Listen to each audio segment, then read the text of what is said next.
Good morning, I'm Craig DeGrelli. It's Friday, May 23rd, 2025, and these are your Unbiased Updates. They were young, in love, and planning to start a life together, gunned down outside a D.C. museum. This morning, who they were and the suspect's chilling motive. Plus, everything was on fire all at once. Those words from witnesses of a private jet slamming into a San Diego neighborhood, the new death toll, and who was on board. And not so fast. A judge blocks Trump from shutting down the education department. Why school is still in for 1,300 federal workers. The stories that matter, clear and credible, from across the country to around the world. These are your Unbiased Updates from Straight Arrow News.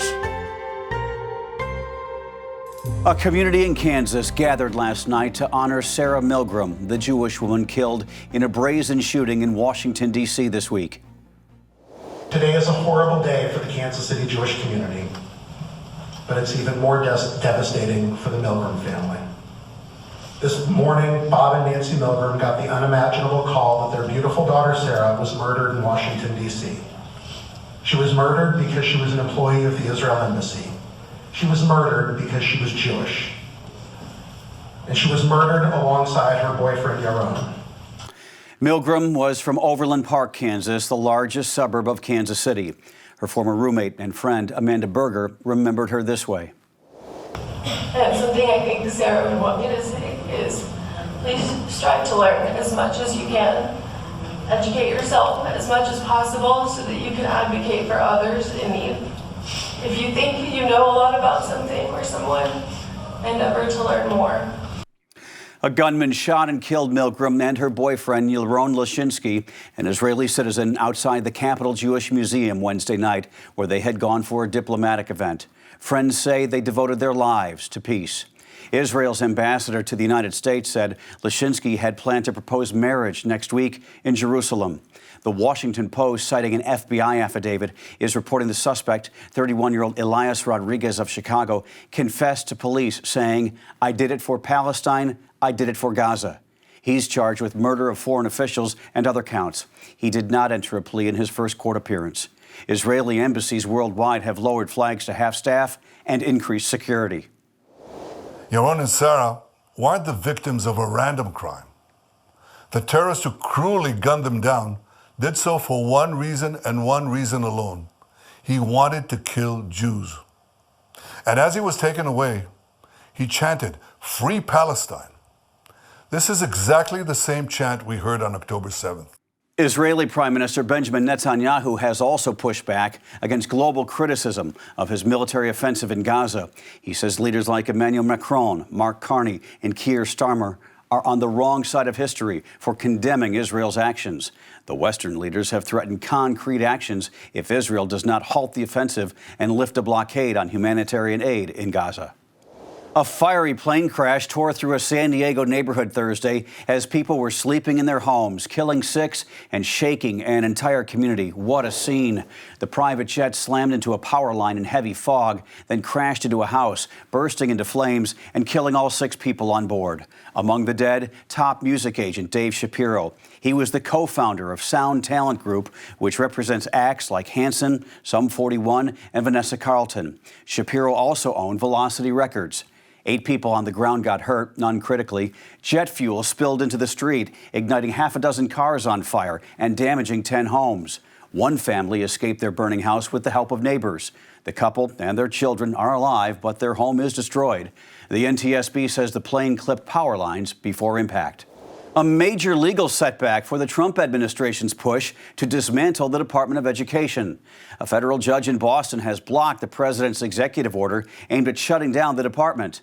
The judge also ordered the temporary reinstatement of more than 1,300 employees laid off in March.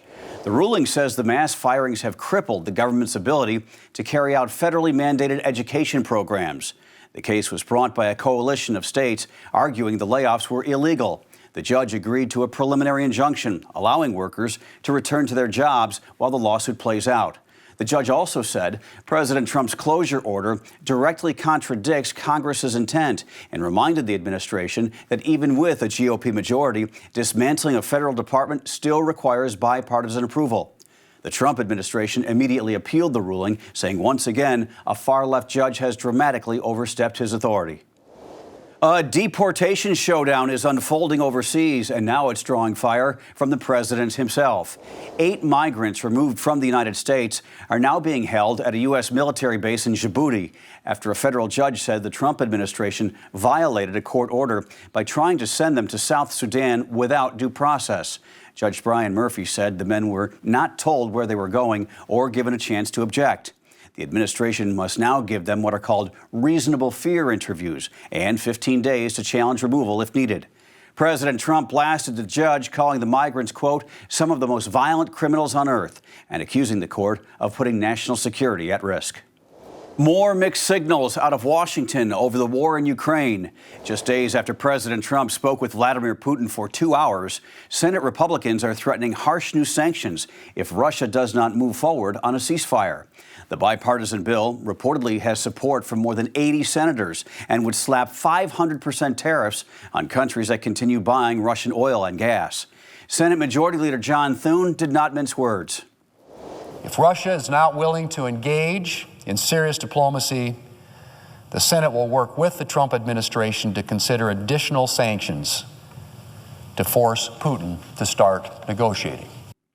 But the Trump administration is hesitant, warning new sanctions could backfire and derail peace talks entirely. Secretary of State Marco Rubio said threatening Russia now would likely make Putin walk away from negotiations. Finally, it felt like only a matter of time. Our computers, phones, and watches can already do just about everything. And now, glasses. Apple is reportedly gearing up to launch smart glasses by the end of 2026.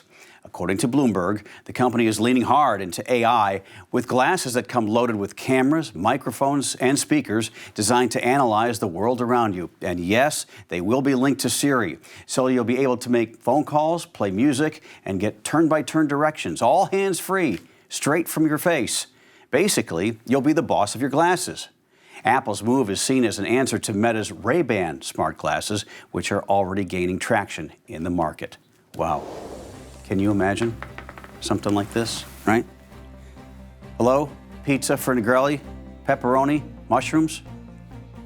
No. Didn't quite work, but at least I can see the teleprompter better.